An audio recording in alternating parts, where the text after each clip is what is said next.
The governor's called to get Pennsylvania out of the booze business. We believe that this is good on many fronts. One, it's not a core function of government. Government currently has a conflict of interest. On one hand, it's selling wine and spirits, and on the other, it's supposed to be regulating the delivery of these alcohol beverages. We believe that the private sector, much like you find in the other 48 states, can be delivered by the private sector, and government retains the regulatory oversight role.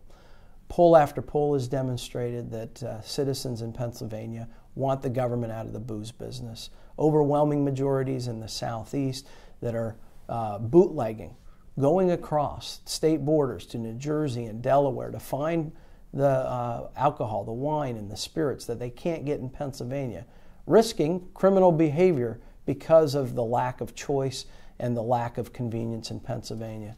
So Pennsylvanians want this.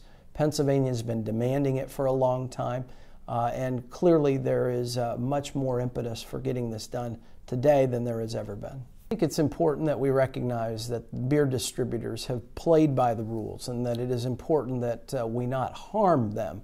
But they also have to recognize that we have to enter the 21st century.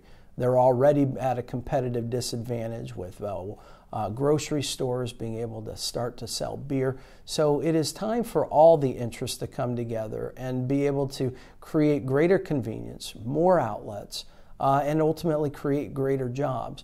Whether or not the governor's proposal is the final best proposal, that's going to take some time through the legislature, of course.